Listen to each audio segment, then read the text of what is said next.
പഞ്ചായത്തിൽ തന്നെ ഇഷ്ടംമാതിരി പൈസ ഉള്ള പഞ്ചായത്താണ്. അതെടുത്ത് ചെലവഴിച്ച് സമയബന്ധിതമായിട്ട് ഇതൊക്കെ തീർത്ത് പഞ്ചായത്ത് തെരഞ്ഞെടുപ്പൊക്കെ വരെയല്ലേ, കുറച്ച് നല്ല കാര്യമൊക്കെ ചെയ്ത് നമ്മൾ അതിലൊരു അല്ലെ, ആര് വേണമെങ്കിലും എവിടെ വേണമെങ്കിലും വോട്ട് ചെയ്തോട്ടെ, ഒരു കുഴപ്പമുള്ള കാര്യമല്ല. പക്ഷെ ജനങ്ങൾക്ക് കൂടി പ്രയോജനം കിട്ടുന്ന നല്ല പദ്ധതികൾ നിങ്ങൾ മുന്നോട്ട് വെക്കണം. 2020 ഭരിക്കുന്ന കിഴക്കമ്പലം പഞ്ചായത്തിൽ ഇന്ന് Kunnathunad M L A advocate PV Sreenijan MLA ഒരു യോഗം വിളിക്കുന്നുണ്ട്.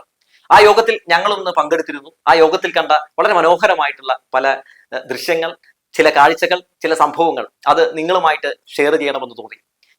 നോക്കൂ, കുറെ വർഷങ്ങളായി, 4 വർഷമായിട്ട് ആ നാട്ടിലെ ജനങ്ങളുടെ ഏറ്റവും വലിയ ആഗ്രഹമായിരുന്നു അവിടുത്തെ ബസ് സ്റ്റാൻഡ് ബസ് കയറുന്ന നിലയിലേക്കൊന്ന് തുറന്നു കൊടുക്കുക എന്നുള്ളതാണ്. 2020 അശാസ്ത്രീയമായിട്ട് ആ സ്റ്റാൻഡ് പണിതത് മൂലം അങ്ങോട്ടേക്ക് ബസ് പോലും കയറാൻ പറ്റാത്ത സാഹചര്യം ഉണ്ടായിരുന്നു. പിന്നീട് അതൊരു ടാക്സി സ്റ്റാൻഡ് പോലെയായി മാറുന്ന കാഴ്ചയൊക്കെ നമ്മൾ കണ്ടിരുന്നു. ബസ് കയറാൻ വേണ്ടി വന്നിരുന്ന യാത്രക്കാർ, എന്തിന് സ്കൂളിലെ കുട്ടികളടക്കം ഓരോ കടകളുടെയൊക്കെ മുമ്പിൽ നിന്ന് മഴയത്തും വെയിലത്തും ഒക്കെ വളരെ കഷ്ടപ്പെട്ട് ബസ്സിൽ കയറുന്ന കാഴ്ചയൊക്കെ നമ്മൾ കണ്ടതാണ്. പിന്നീട് പല രാഷ്ട്രീയ പാർട്ടിയിലുള്ള ആളുകളൊക്കെ ഈ ബസ് സ്റ്റാൻഡ് തുറന്നു കൊടുക്കണമെന്ന് ആവശ്യപ്പെട്ടുകൊണ്ട് പല രീതിയിലുള്ള പ്രതിഷേധങ്ങൾ നടത്തുന്നുണ്ട്. അവസാനം CPM ഇടപെട്ട് CPM തന്നെ ആ സ്റ്റാൻഡ് ബസ് കയറുന്ന നിലയിലേക്ക് മാറ്റുകയും പിന്നീട് ഇപ്പോൾ അവിടെ ബസ്സുകൾ കയറുന്നുണ്ട്. നല്ല സന്തോഷത്തോടെ യാത്രക്കാർ ആ ബസ് സ്റ്റാൻഡിൽ നിന്ന് ബസ് കയറി പോകുന്ന കാഴ്ചയൊക്കെ നമ്മൾ കണ്ടുകൊണ്ടിരിക്കുകയാണ്. അപ്പൊ അതിന്റെ അടിസ്ഥാനത്തിലാണ് ഇന്ന് MLA ഒരു യോഗം വിളിച്ചത്. യോഗത്തിൽ ഇന്ന് എന്നെ ഏറെ അത്ഭുതപ്പെടുത്തിയത് 2020 പ്രസിഡന്റ് മിനിയും വൈസ് പ്രസിഡന്റും അടക്കം എല്ലാ മെമ്പർമാരും പങ്കെടുത്തു എന്നുള്ളതാണ്. അങ്ങനെ തന്നെ വേണം എന്നാണ് എനിക്ക് പറയാനുള്ളത്. നോക്കൂ, 2020 ചീഫ് കോർഡിനേറ്റർ സാബു ജേക്കബിന്റെ ഒരു താക്കീത് ഉള്ളതാണ്. അദ്ദേഹം പറഞ്ഞിട്ടുള്ളത് മന്ത്രിമാരും അതുപോലെ തന്നെ MLAയും ഒക്കെ പങ്കെടുക്കുന്ന സർക്കാർ പരിപാടികളിലൊന്നും 2020 ഒരാളും പങ്കെടുക്കരുത് എന്നാണ് സാബുവിന്റെ നിർദ്ദേശമുള്ളത്. എന്നാൽ ആ നിർദ്ദേശം എല്ലാം ഇന്ന് കാറ്റിൽ പറത്തിക്കൊണ്ട് അതെല്ലാം തള്ളിക്കൊണ്ട് പരിപാടി തീരുന്നത് വരെ സജീവ സാന്നിധ്യമായി അവിടെ 2020 ഉണ്ടായിരുന്നു എന്നുള്ളത് ഏറെ സന്തോഷിപ്പിക്കുന്ന ഒരു കാര്യമാണ്. അതായത് നിർദ്ദേശങ്ങൾ നൽകാനും അതുപോലെ തന്നെ അവിടെ MLA പറഞ്ഞ കാര്യങ്ങൾ വളരെ ശ്രദ്ധയോടെ കേൾക്കാനും ഒക്കെ ഇന്ന് പ്രസിഡന്റ് അടക്കമുള്ള ആളുകൾ വളരെ അത്തരം കാര്യങ്ങളിലൊക്കെ ശ്രദ്ധ ചെലുത്തി എന്നുള്ളത് നമുക്കൊക്കെ ഏറെ സന്തോഷകരമായിട്ടുള്ള ഒരു കാര്യം തന്നെയാണ്. കഴിഞ്ഞ കുറച്ച് നാളുകളായി MLA നടത്തുന്ന പരിപാടികളൊക്കെ ബഹിഷ്കരിക്കുന്ന ഒരു കാഴ്ചയാണ് ഇവരിൽ നിന്ന് കണ്ടിട്ടുള്ളതെങ്കിൽ ഇത്തവണ വളരെ MLA പറയുന്ന കാര്യങ്ങൾക്കൊപ്പം നിന്നുകൊണ്ട് തന്നെ MLAക്കൊപ്പം നിൽക്കുന്ന ഒരു കാഴ്ച കാണാനിടയായി. കിഴക്കമ്പലത്ത് 2020 ഭരണം മൂലം ആ നാട്ടിലുണ്ടായിട്ടുള്ള വികസന മുരടിപ്പിനെ പറ്റി ആ നാട്ടിലെ ജനങ്ങൾ ആ യോഗത്തിൽ സംസാരിക്കുന്നുണ്ട്. പല സംഘടനയിൽപ്പെട്ടവർ, പല വിവിധ രാഷ്ട്രീയ പാർട്ടിയിൽപ്പെട്ടവർ, അങ്ങനെ നിരവധി ആളുകൾ അവരുടെ ആശങ്കകൾ, അവരുടെ പ്രശ്നങ്ങൾ ഒക്കെ അവിടെ ആ പൊതുവേദിയിൽ തുറന്നു പറയുന്നുണ്ട്. അതെങ്ങനെ പരിഹരിക്കണം എന്നുള്ളതിനെ പറ്റി അഡ്വക്കേറ്റ് PV ശ്രീനിജൻ MLAയും പറയുന്നുണ്ട്. അത് വളരെ ശ്രദ്ധയോടെ അവിടെ 2020 പ്രസിഡന്റും വൈസ് പ്രസിഡന്റും മറ്റംഗങ്ങളും കേട്ടിരിക്കുന്നുണ്ട്. എങ്ങനെ അതിനെ പരിഹരിക്കണമെന്ന് അഡ്വക്കേറ്റ് PV ശ്രീനിജൻ MLA അവരോട് പറഞ്ഞു കൊടുക്കുമ്പോൾ അവർ തലയാട്ടിയും വളരെ സന്തോഷത്തോടെ അവർ അത് സ്വീകരിക്കുന്നുമുണ്ട്. പണ്ടൊക്കെ ആയിരുന്നുവെങ്കിൽ പൊതുവെ MLA ഇങ്ങനെ പറയുമ്പോൾ ആ പരിപാടി ബഹിഷ്കരിച്ചു പോകുന്ന 2020 ആണ് നമ്മൾ കണ്ടിട്ടുള്ളതെങ്കിൽ ഇപ്പോൾ സാബു ജേക്കബിനെ ബഹിഷ്കരിച്ചുകൊണ്ട് MLAയുടെ വാക്കുകൾക്ക് വേണ്ടി കാതോർത്തുകൊണ്ട് MLA പറയുന്നതാണ് ശരി എന്ന് പറഞ്ഞ നിലയുറച്ച് നിൽക്കുന്ന എന്തായാലും പ്രസിഡന്റിനെയും വൈസ് പ്രസിഡന്റിനെയും ഒക്കെയാണ് കാണാൻ സാധിച്ചത്. ഇത് തീർത്തും ഒരു മനോഹരമായിട്ടുള്ള കാഴ്ചയാണ്. ജനാധിപത്യത്തിന്റെ മനോഹരമായിട്ടുള്ള ഒരു കാഴ്ചയാണ് നമ്മൾ ഇന്ന് അവിടെ കണ്ടത്. ഏകാധിപത്യത്തെ ജനാധിപത്യം കൊണ്ട് തോൽപ്പിക്കുന്ന ഒരു വലിയ മനോഹരമായിട്ടുള്ള ഒരു കാഴ്ചയ്ക്ക് കൂടി വേദിയായി മാറി ഇന്നത്തെ യോഗം എന്ന് പറയാതെ വയ്യ. എന്തായാലും അഡ്വക്കേറ്റ് PV ശ്രീനിജൻ MLA 2020 പരാജയങ്ങളെ പറ്റി തുറന്നു കാട്ടുമ്പോഴും ഒരു ഘട്ടത്തിൽ പോലും അവിടെ ഇരിക്കുന്ന പ്രസിഡന്റോ വൈസ് പ്രസിഡന്റോ അതിനെതിർത്ത് സംസാരിക്കുന്ന കാഴ്ച പോലും കാണാനിടയായില്ല. കാരണം അവർക്കറിയാം പറയുന്നത് മുഴുവൻ വസ്തുതകളാണെന്ന്. ആ നാട്ടിലെ ജനങ്ങളാണ് അവിടെ അവർക്കുണ്ടാകുന്ന ദുരനുഭവങ്ങളെ പറ്റി അവർ പറയുന്നത്. അതെങ്ങനെ പരിഹരിക്കണമെന്നൊക്കെ അഡ്വക്കേറ്റ് PV ശ്രീനിജൻ MLA അവിടെ ഇവർക്ക് പറഞ്ഞു കൊടുക്കുന്ന സാഹചര്യവുമുണ്ട്. ഈ വിഷയങ്ങളിലൊക്കെ 2020 നിലപാട് എന്താണെന്ന് അഡ്വക്കേറ്റ് PV ശ്രീനിജൻ പ്രസിഡന്റ് അടുത്ത് ചോദിക്കുന്നുണ്ട്. പ്രസിഡന്റിനോട് സംസാരിക്കുന്നുണ്ടോ എന്ന് ചോദിക്കുമ്പോൾ പ്രസിഡന്റ് ആദ്യം സംസാരിക്കാൻ ഒന്ന് വിസമ്മതിക്കുന്നുണ്ട്. ഒരുപക്ഷെ 2020 സാബു ജേക്കബിന്റെ വാക്ക് നിഷേധിച്ച് അവിടെ വന്നിരിക്കുന്നത് കൊണ്ടുള്ള മാനസിക ബുദ്ധിമുട്ടുണ്ടാകാം, എന്തുമാകട്ടെ. എന്തായാലും അവിടെ പ്രസിഡന്റ് എത്തുന്നുണ്ട്. പ്രസിഡന്റ് പരിപാടി തീരുന്നതുവരെ ഇരുന്നു എന്നുള്ളതാണ്. എന്തായാലും ഇന്നത്തെ യോഗത്തിന്റെ പ്രസക്ത ഭാഗങ്ങൾ നമുക്കൊന്ന് കാണാം. വളരെ സന്തോഷകരമായിട്ടുള്ള കിഴക്കമ്പലത്ത് ഇതുവരെ കാണാത്ത ഒരു കാഴ്ചയാണ് നമ്മൾ ഇന്ന് അവിടെ കണ്ടത്. നിർദ്ദേശങ്ങള്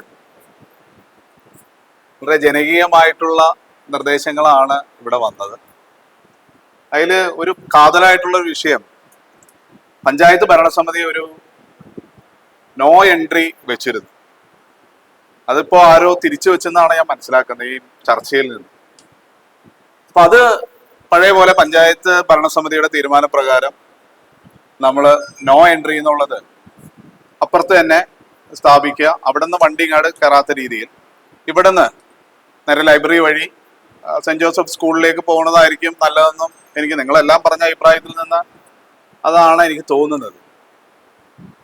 പിന്നെ ബസ് സ്റ്റാൻഡിൽ ഞാനിതിൽ 2 കാതലായിട്ടുള്ള വിഷയങ്ങളുണ്ട്. അത് പറഞ്ഞു പോകാതിരിക്കാൻ നിവൃത്തിയില്ലാത്തതുകൊണ്ട് നിങ്ങളുടെ അടുത്ത് പറയാം. ഈ പഞ്ചായത്തിന്റെ ട്രാഫിക് പരിഷ്കാരവുമായി ബന്ധപ്പെട്ട് ഇന്നത്തെ ഒരു യോഗത്തിന്റെ മിനിറ്റ്സായിട്ട് തന്നെ രേഖപ്പെടുത്തിക്കോളൂ, അത് കുഴപ്പമില്ലല്ലോ. അടിയന്തരമായിട്ട് പഞ്ചായത്ത് ട്രാഫിക് റെഗുലേറ്ററി കമ്മിറ്റി കൂടി ട്രാഫിക് പരിഷ്കാരങ്ങൾ നടപ്പിലാക്കുന്നതിനുള്ള നടപടികൾ നിങ്ങൾ എടുക്കുക. കാരണം അത് പഞ്ചായത്തിന്റെ രീതിയിൽ വരുന്ന അധികാര പരിധിയിൽ വരുന്ന കാര്യത്തിൽ യാതൊരു സംശയവും ഇല്ല. പക്ഷെ ബസ് സ്റ്റാൻഡില് ബസ് കയറണ്ടെന്ന് പറയാൻ ആർക്കും അധികാരമില്ല. ബസ് സ്റ്റാൻഡ് എന്ന് പറയുന്നത് ബസ് കയറുന്ന സ്ഥലമാണ്. അവിടെ നമ്മൾ കയറിയേ പോയേ പറ്റൂ. ട്രാഫിക് പരിഷ്കാരങ്ങൾ നേരത്തെ ഇവിടെ സൂചിപ്പിച്ച പോലെ അച്ചപ്പൻകവല വഴിയോ അല്ലെങ്കിൽ അതൊക്കെ തിരിച്ചുവിടാൻ വലിയ വണ്ടികളൊക്കെ ടൗണിൽ കയറാതെ വൺ വേ സംവിധാനമോ അതെല്ലാം നിങ്ങൾ ട്രാഫിക് പരിഷ്കാര കമ്മിറ്റി തീരുമാനിച്ച് നിങ്ങൾ ഉചിതമായിട്ട് തീരുമാനമെടുക്കാൻ യാതൊരു ബുദ്ധിമുട്ടുമില്ല. പക്ഷെ ഇവിടെ പൊതുവായിട്ട് നമ്മൾ മനസ്സിലാക്കേണ്ട ഒരു കാര്യം,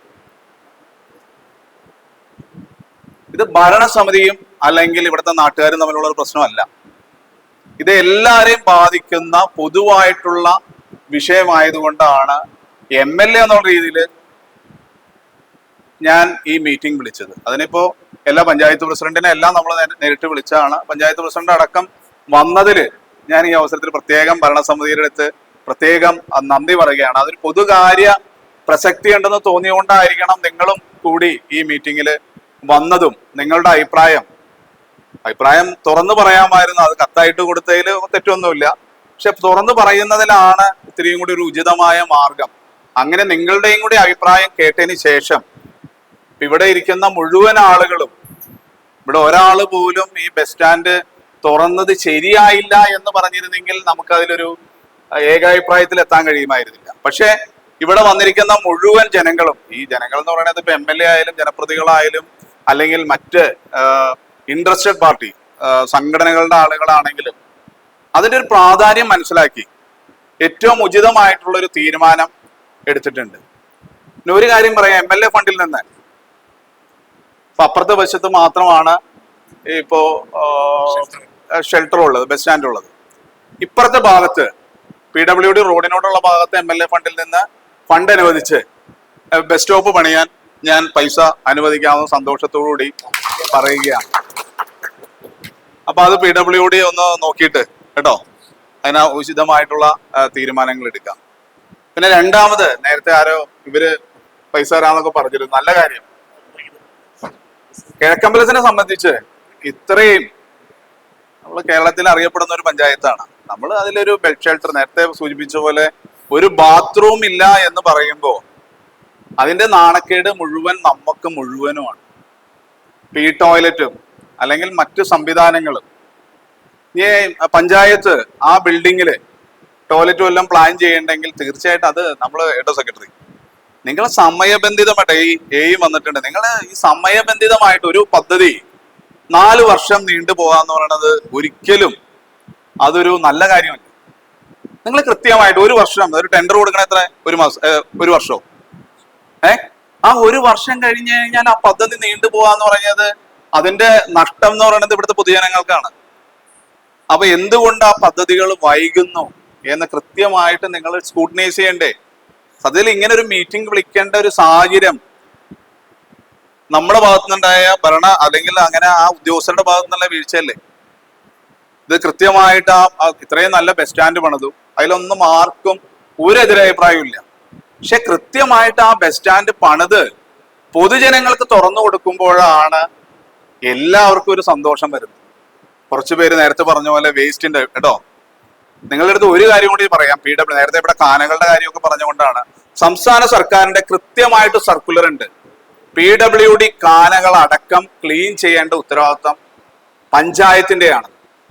ആ സർക്കുലർ ശ്രദ്ധയിൽ വരാത്തതുകൊണ്ടായിരിക്കും, എനിക്കറിയില്ല. ഞാൻ സെക്രട്ടറി അടുത്ത് കഴിഞ്ഞതിന് ഈ മഴക്കാല പൂർവ്വ ശുചീകരണവുമായിട്ട് ബന്ധപ്പെട്ട എല്ലാ സെക്രട്ടറിമാർക്കും നിർദ്ദേശം കൊടുത്തിട്ടുണ്ടായിരുന്നു. പഞ്ചായത്ത് തന്നെയാണ് കാനകൾ വൃത്തിയാക്കേണ്ടത്. അതിനുള്ള ഫണ്ടുകൾ അത് ഓൺ ഫണ്ട് ചെയ്യുന്നോ അല്ലെങ്കിൽ പാൻ ഫണ്ട് ചെയ്യുന്നോ നിങ്ങൾ കൃത്യമായിട്ട് ചെലവഴിച്ച്, അത് നിങ്ങളുടെ ഉത്തരവാദിത്വമാണ്, നിങ്ങളുടെ പഞ്ചായത്ത് എങ്ങനെ ക്ലീൻ ചെയ്ത് കിടക്കണ്ടേന്നുള്ളത്. ഇപ്പൊ PWDക്ക് ചെയ്യാവുന്ന ഒരു കാര്യം, ആരാണ് അതിലേക്ക് മലിനജലം ഒഴുക്കുന്ന വെച്ചാൽ അവർക്ക് നോട്ടീസ്, അടിയന്തരമായിട്ട് നമ്മൾ നോട്ടീസ് കൊടുക്കുക. എയും നിങ്ങളുടെ HIയുടെ അടുത്ത് കൃത്യമായിട്ട് നമ്മൾ ഇടപെടണ്ടേ? ഇത്രയും വലിയ ടൗണില് ആളുകൾ മലിനജലം ചവിട്ടി അതിപ്പോ ഓരോ പ്രദേശത്തേക്ക് പോവാന്ന് പറയുന്നത് അതൊരു ശരിയായ രീതിയല്ല. അപ്പൊ അത്തരം കാര്യങ്ങൾ കൃത്യമായിട്ടൊരു നിലപാടെടുത്ത് നമുക്ക് പോകണം. നിങ്ങളുടെ പഞ്ചായത്തിൽ ഞാൻ ഈ ഭരണസമിതി അംഗങ്ങളുള്ള മുഴുവനും ഉള്ളതുകൊണ്ടിരിക്കുന്നത്, നിങ്ങളുടെ ഭരണസമിതി ഇനി ആകെ ഈ ഒരു 4-5 മാസമുള്ളൂ. ആ 5 മാസത്തിനുള്ളിൽ നിങ്ങളുടെ പഞ്ചായത്തിൽ പൂർത്തീകരിക്കാത്ത പണികൾ മുഴുവൻ പൂർത്തീകരിച്ച് ജനങ്ങൾക്ക് തുറന്നു കൊടുക്കേണ്ടതാണെങ്കിൽ ജനങ്ങൾക്ക് തുറന്നു കൊടുക്കണമെന്നൊരു അഭ്യർത്ഥന ഒരു MLA എന്നുള്ള രീതിയിൽ ഞാൻ അഭ്യർത്ഥിക്കുകയാണ്. തീർച്ചയായിട്ടും ഇങ്ങനെ ഒരു മീറ്റിംഗ് ബാക്കി നിയമപ്രശ്നങ്ങളൊക്കെ പഞ്ചായത്ത് പ്രസിഡന്റ് ഇവിടെ കത്ത് തന്ന പോലെ എന്തെങ്കിലും നിയമപ്രശ്നങ്ങളൊക്കെ ഉണ്ടെങ്കിൽ നമുക്ക് നിയമപ്രശ്നമായിട്ട് തന്നെ മുന്നോട്ട് പോകാം. പക്ഷേ അതുകൊണ്ട് സാധാരണക്കാരായിട്ടുള്ള ജനങ്ങൾക്ക്, നിങ്ങളുടെ പഞ്ചായത്തിലെ ആളുകളാണ്, പുറത്തുനിന്ന് ഈ പഞ്ചായത്ത് എന്ന് പറയുന്നത് നിങ്ങൾക്ക് എല്ലാവർക്കും അറിയാവുന്ന 100 കണക്കിന് ആളുകൾ വന്നു പോകുന്ന ഒരു പഞ്ചായത്താണ്. ആ പഞ്ചായത്തിൽ യാതൊരു തരം ഇപ്പൊ ഞാൻ ഇതിന്റെ റെക്കോർഡ്സ് ഒക്കെ നിയമപ്രശ്നം നോക്കുകയാണെങ്കിൽ ഈ റെക്കോർഡ്സ് ഒക്കെ ഞാൻ പരിശോധിച്ചു. ആ റെക്കോർഡ്സിൽ എങ്ങനെയാണ് ആ പഞ്ചായത്ത് ബസ് സ്റ്റാൻഡ് പദ്ധതി വെച്ചതെന്ന് ഞാൻ അത്ഭുതപ്പെടാം. കാരണം ഇപ്പോഴും അത് റവന്യൂ റെക്കോർഡ്സിൽ സർക്കാർ ഭൂമി, സർക്കാർ സ്കൂൾ വക സ്ഥലമായിട്ടാണ് ഇപ്പോഴും കിടക്കുന്നത്. ഞാൻ സെക്രട്ടറി അടുത്ത് ചോദിക്കായിരുന്നു, എങ്ങനെ ഈ പദ്ധതിയൊക്കെ വെച്ച് കഴിയുമ്പോൾ നിങ്ങൾ അതിന്റെ NOC ഒക്കെ വാങ്ങിച്ചിട്ടാണോ ഇതൊക്കെ വെക്കുന്നത്? റവന്യൂ റെക്കോർഡ്സ് പ്രകാരം ഇപ്പോഴും ആ സ്ഥലം എന്ന് പറയുന്നത് റവന്യൂ ലാൻഡ് ആണ്, അല്ലെങ്കിൽ സർക്കാർ വക പഴയ സ്കൂൾ എങ്ങനെ ഉണ്ടായിരുന്നു എനിക്ക് തോന്നുന്നു അല്ലേ? ആ സ്കൂൾ വക സ്ഥലമായിട്ടാണ് ഇപ്പോഴും റെക്കോർഡ്സിൽ കിടക്കുന്നത്. പഞ്ചായത്തിന്റെ ആസ്തിയിലേക്ക് ഇപ്പോഴും അത് അതൊക്കെ ആയിക്കോട്ടെ, എന്തെങ്കിലും ആയിക്കോട്ടെ, നല്ല കാര്യം. ഇപ്പൊ പഞ്ചായത്താണെങ്കിലും സർക്കാരാണെങ്കിലും ഏത് ഏജൻസികളും നല്ല കാര്യത്തിന് ഫണ്ട് വെച്ചിട്ടുണ്ടെങ്കിൽ അത് ഞാൻ ചോദ്യം ചെയ്യുകയാണ്. അത് പക്ഷേ സമയബന്ധിതമായിട്ട് അത് പൂർത്തീകരിക്കാൻ നിങ്ങളുടെ എല്ലാം സഹകരണം. അങ്ങനെ എന്തെങ്കിലും പ്രശ്നം ഉണ്ടെങ്കിൽ നിങ്ങളത് നിങ്ങളുടെ ആസ്തിയിലേക്ക്, ഈ അവസാനം ഓഡിറ്റ് പ്രശ്നമൊക്കെ വരുമ്പോ ഉദ്യോഗസ്ഥർക്ക് കുഴപ്പം വരരുത്. എങ്ങനെയാണ് അപ്പൊ അത് അതിനുള്ള രേഖകളൊക്കെ പരിശോധിച്ച് അത് ആസ്തിയിൽ പെടുത്തേണ്ടതാണെങ്കിൽ ആസ്തിയിൽ തന്നെ പെടുത്തി അത് മുന്നോട്ട് പോകണം. വേറെ ഒരു തരത്തിലുള്ള നിയമപ്രശ്നങ്ങളും ഉണ്ടാകരുത്. അപ്പൊ അടിയന്തരമായിട്ട് നിങ്ങൾ മറ്റേന്താണ് നേരത്തെ ഇവിടെ സൂചിപ്പിച്ച പോലെ, പിന്നെ നേരത്തെ ഇവിടെ പറഞ്ഞ പോലെ ഒരു അഭ്യർത്ഥന, പോലീസിന്റെ ഒരു സേവനം മിനിമം വൈകിട്ടെങ്കിലും അല്ലെ, ഏറ്റവും തിരക്കുള്ളത് എപ്പോഴാണ്? ഒരു പെട്രോളിങ്ങിന്റെ ഭാഗമായിട്ട് കുറച്ച് നേരമെങ്കിലും നിങ്ങൾ ഒന്ന് രേഖപ്പെടുത്തിക്കും.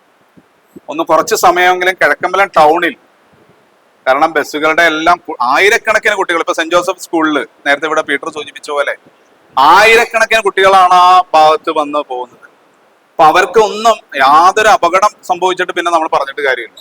വരാത്ത രീതിയിൽ കൃത്യമായിട്ട് ഒരു ഇടപെടൽ, അത് അവര് മുന്നോട്ട് വെച്ച നിർദ്ദേശത്തിനെ സ്വാഗതം ചെയ്യുകയാണ്. അതേതായാലും പഞ്ചായത്തുമായിട്ട് ആലോചിച്ച്, നിങ്ങളെ ട്രാഫിക് പരിഷ്കരണ ഇതിലൊക്കെ ഒന്ന് ആലോചിച്ച്, ആരെങ്കിലും പൈസ തരാന്ന് പറഞ്ഞു കഴിഞ്ഞാൽ വേണ്ടെന്ന് വെക്കേണ്ട കാര്യമില്ല. ഇനി അത് വേണ്ടെങ്കിൽ ഇപ്പൊ പഞ്ചായത്തിൽ തന്നെ ഇഷ്ടംമാതിരി പൈസ ഉള്ള പഞ്ചായത്താണ്. അത് എടുത്ത് ചെലവഴിച്ച് സമയബന്ധിതമായിട്ട് ഇതൊക്കെ തീർത്ത്, പഞ്ചായത്ത് തെരഞ്ഞെടുപ്പൊക്കെ വരെയല്ലേ, കുറച്ച് നല്ല കാര്യമൊക്കെ ചെയ്ത് നമ്മൾ അല്ലെ, ആര് വേണമെങ്കിലും എവിടെ വേണമെങ്കിലും വോട്ട് ചെയ്തോട്ടെ, ഒരു കുഴപ്പമുള്ള കാര്യമല്ല. പക്ഷെ ജനങ്ങൾക്ക് കൂടി പ്രയോജനം കിട്ടുന്ന നല്ല പദ്ധതികൾ നിങ്ങൾ മുന്നോട്ട് വെക്കണം. ആ വെച്ച് സമയബന്ധിതമായിട്ട് അത് തീർക്കാനും കൂടി പുതിയ ചാർജ് എടുത്ത സ്ഥിതിക്ക് ഇതിലൊക്കെ ഒന്ന് കൃത്യമായിട്ട് പദ്ധതികൾ എവിടെയാണ് മുടങ്ങിക്കിടക്കണേന്നൊക്കെ നോക്കിയിട്ട് അതൊന്ന് പൂർത്തീകരിക്കാനുള്ള നടപടികൾ കൂടി സ്വീകരിക്കണമെന്ന് അഭ്യർത്ഥിച്ചുകൊണ്ട് ഇന്ന് ഈ യോഗത്തിന് പങ്കെടുത്ത മുഴുവൻ ആളുകൾക്കും ഞാൻ പ്രത്യേകം നന്ദി പറയുകയാണ്. പ്രത്യേകിച്ച് പഞ്ചായത്ത് ഭരണസമിതിയും മുഴുവൻ അംഗങ്ങളും, പഞ്ചായത്ത് ഭരണസമിതിയുടെ മുഴുവൻ അംഗങ്ങളും, ജില്ലാ പഞ്ചായത്ത് അംഗം അടക്കം ഈ യോഗത്തിൽ പങ്കെടുത്തതിന്, വൈസ് പ്രസിഡന്റ് അടക്കം ഈ യോഗത്തിൽ പങ്കെടുത്തതിന് പ്രത്യേകം നന്ദി രേഖപ്പെടുത്തിക്കൊണ്ട് നമ്മൾ എടുത്ത തീരുമാനങ്ങൾ, ബസ് സ്റ്റാൻഡിൽ ബസ് കയറുന്നതിന് യാതൊരു നിയമ തടസ്സവും ഇല്ല. മറ്റ് കാര്യങ്ങൾ ഇപ്പൊ പറഞ്ഞ പോലെ വൺ വേ ട്രാഫിക്കോ മറ്റു പരിഷ്കാരങ്ങൾ നിങ്ങൾ ട്രാഫിക് റെഗുലേറ്ററി അതോറിറ്റി കൂടി തീരുമാനിക്കുന്നതിൽ യാതൊരു തെറ്റുമില്ല. അതൊരു നിയമപരമായിട്ട് തന്നെ അത് അടിയന്തരമായിട്ട് മീറ്റിംഗ് പഞ്ചായത്ത് പ്രസിഡന്റുമായിട്ട് ആലോചിച്ച് സമയബന്ധിതമായിട്ട് അത് നീട്ടിക്കൊണ്ടു പോകാതെ, നമ്മൾ നേരത്തെ ഇവിടെ സൂചിപ്പിച്ച പോലെ നമ്മളൊരു ഈഗോ പ്രശ്നമല്ല ഇത്, എല്ലാവരെയും ബാധിക്കുന്ന ഒരു പ്രശ്നമായതുകൊണ്ടാണ് ഞാൻ ഈ മീറ്റിംഗ് തന്നെ പെട്ടെന്ന് വിളിച്ചത്. ഇതിൽ പങ്കെടുത്ത മുഴുവൻ ഉദ്യോഗസ്ഥർക്കും, പ്രത്യേകിച്ച് പഞ്ചായത്ത് സെക്രട്ടറിക്ക്, ഞാൻ അദ്ദേഹത്തിൻ്റെ അടുത്ത് പറഞ്ഞപ്പോൾ തന്നെ അദ്ദേഹം ഇങ്ങനെ ബാക്കിയുള്ള കാര്യങ്ങളൊക്കെ ചെയ്തു തന്നു. അപ്പൊ അതിനും പഞ്ചായത്ത് സെക്രട്ടറി അടുത്തും പ്രത്യേകം ഈ അവസരത്തിൽ നന്ദി പറഞ്ഞുകൊണ്ട് നിർത്തുന്നു. നന്ദി, നമസ്കാരം.